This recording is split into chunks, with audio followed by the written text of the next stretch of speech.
যে ভাৰতীয় সংবিধানত মৌলিক কৰ্তব্য কিমান চনত সন্নিৱিষ্ট কৰা হৈছিল? 1950 নে 1952 নে 1976 নে 1971? কাৰেক্ট এনচাৰটো হ'ব 1976। 1976ত 42তম সংবিধান সংশোধনীৰ জৰিয়তে মৌলিক কৰ্তব্যসমূহ সংবিধানত সন্নিৱিষ্ট কৰা হৈছিল। ভাৰতৰ আত্মা গাঁৱতে বাস কৰে কথাষাৰ কোনে কৈছিল? বিনোবা ভাৱে কৈছিলে নে জয়প্ৰভাত নাৰায়ণে কৈছিলে নে জৱাহৰলাল নেহৰুৱে কৈছিলে নে মহাত্মা গান্ধীয়ে কৈছিলে? আনচাৰটো হৈছে মহাত্মা গান্ধী। মহাত্মা গান্ধীয়ে কৈছিলে যে ভাৰতৰ আত্মা গাঁৱতে বাস কৰে বুলি। অসমলৈ পোনপ্ৰথমবাৰ কিমান চনত আহিছিল বুলি যদি সোধে তেনেহ'লে হ'ব 1921ত। আৰু ক'লৈ আহিছিলে? গুৱাহাটী প্ৰান্তত অনুষ্ঠিত কংগ্ৰেছ অধিৱেশনত ভাৰতৰ ৰাষ্ট্ৰপতি দুয়োখন সদনৰ সভা একেলগে আহ্বান কৰে আৰু বক্তৃতা প্ৰদান কৰে। প্ৰত্যেক বছৰে নে লোকসভা সাধাৰণ নিৰ্বাচনৰ পিছত নে দুয়োটাই নহয়? এনচাৰটো হৈছে আনচাৰ চি, দুয়োটাই। প্ৰত্যেক বছৰে কৰে আৰু লোকসভা যে সাধাৰণ নিৰ্বাচন হয় তাৰপিছত ৰাষ্ট্ৰপতিয়ে দুয়োখন সদন অৰ্থাৎ লোকসভা ৰাজ্যসভা একেলগে আহ্বান কৰে আৰু এই আহ্বান কৰা সভাখনত সভাপতিত্ব কৰে লোকসভা অধ্যক্ষই। আৰু বৰ্তমান লোকসভা অধ্যক্ষ কোন বুলি সুধিলে ওম বিৰলা। নেক্সট কুৱেশ্যনটো হৈছে ভাৰতৰ সংবিধানৰ মতে ভাৰতবৰ্ষৰ বিষয়ে অভিহিত কৰে পৰিসংঘ নে সংঘ নে ৰাজ্যসংঘ নে ইয়াৰ এটাও নহয়? কাৰেক্ট এনচাৰটো হ'ব ৰাজ্যসংঘ।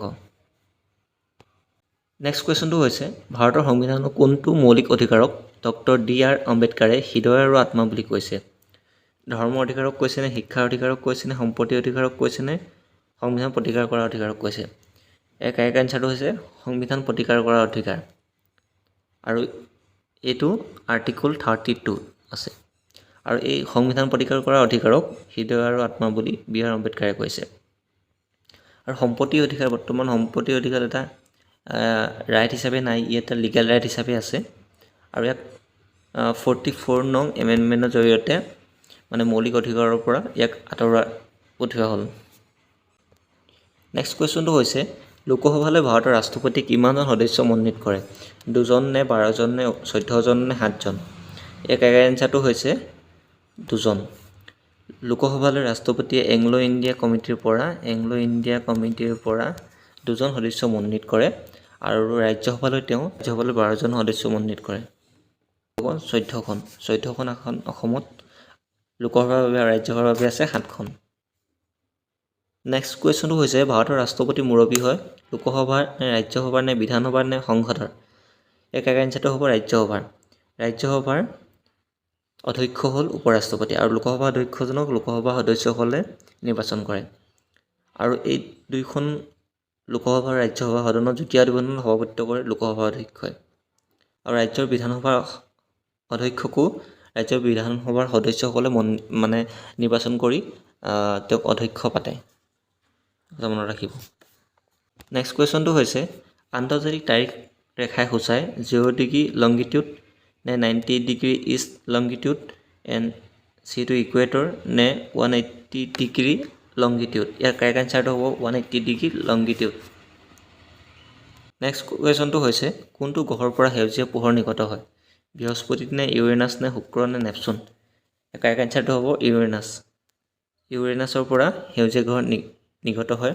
আৰু এই বৃহস্পতিটো হৈছে আটাইতকৈ ডাঙৰ গ্ৰহ আৰু শুক্ৰটো হৈছে আটাইতকৈ চমকিলা গ্ৰহ বা মৰ্ণিং ষ্টাৰ বা ইভিনিং ষ্টাৰ বুলি কোৱা হয়। আৰু ইয়াক পৃথিৱীৰ টুইন বুলি কোৱা হয়, অৰ্থাৎ এই পৃথিৱীৰ আকাৰত পৃথিৱীৰ সমান আৰু আটাইতকৈ চমকিলা গ্ৰহ বুলি কোৱা হয় বা আটাইতকৈ উজ্জ্বলতম গ্ৰহ বুলি কোৱা হয় এইটো শুক্ৰক।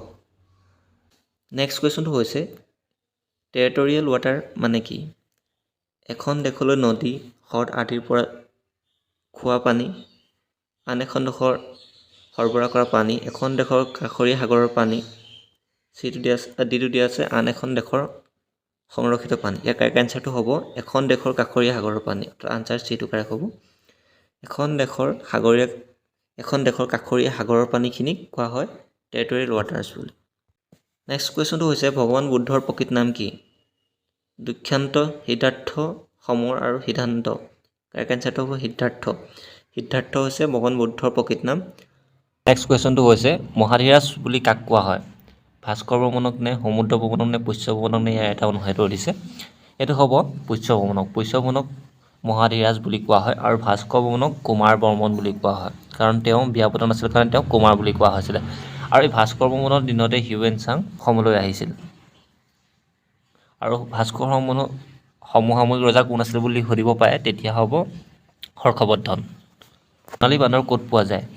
পবিতৰাত নে লাওখোৱাত নে চক্ৰশিলাত নে পানীৰ দিহিং? একাই এনচাৰটো হ'ব চক্ৰশিলা অভয়াৰণ্য।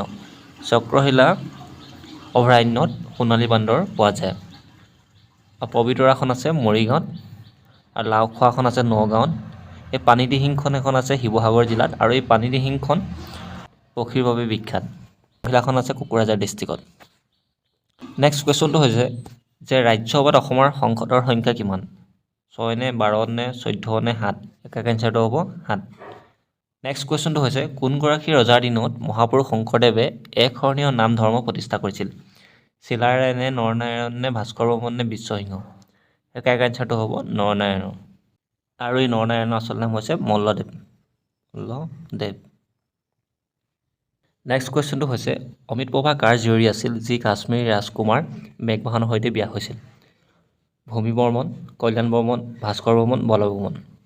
কাৰেক্ট এনচাৰটো হ'ব বলবৰ্মন। বলবৰ্মন জীয়ৰী আছিল অমলপ্ৰভা আৰু যাক কাশ্মীৰৰ ৰজা মেঘবাহনলৈ তেওঁ বিয়া দিছিল। কালহানৰ ৰাষ্ট্ৰৰংগিনীত এই অমিতপ্ৰভাৰ বিষয়ে উল্লেখ আছে। ৰাষ্ট্ৰৰংগিনী কোনে লিখিছিলে? কালহানে লিখিছিলে। আৰু তাত এই কাশ্মীৰৰ বিষয়ে যিখন উল্লেখ কৰা আছে গতিকে তাত আমাৰ অসমৰ জীয়ৰী অমিতপ্ৰভাৰ বিষয়েও উল্লেখ আছে। নেক্সট কুৱেশ্যনটো হৈছে উত্তৰ পূবৰ শান্তি উদ্যান বুলি কোনখন ৰাজ্যক কোৱা হয়? উত্তৰ পূবৰ শান্তি উদ্যান বুলি মিজোৰামক কোৱা হয় আৰু মিজোৰামৰ কেপিটেল হ'ল আইজল। ত্ৰিপুৰা আগৰতলা, ছিকিম গেংটক, মেঘালয় শ্বিলং। নেক্সট কুৱেশ্যনটো হৈছে কিমান চনত ভাৰতে অলিম্পিকত অংশগ্ৰহণ কৰিবলৈ আৰম্ভ কৰিছিল? 1900 চনত, 1904 চনত, 1912 চনত, 1952 চনত? একাই এনচাৰটো হ'ব 1900 চনত। 1900 চনত ভাৰতে প্ৰথম অলিম্পিকত অংশগ্ৰহণ কৰিছিল।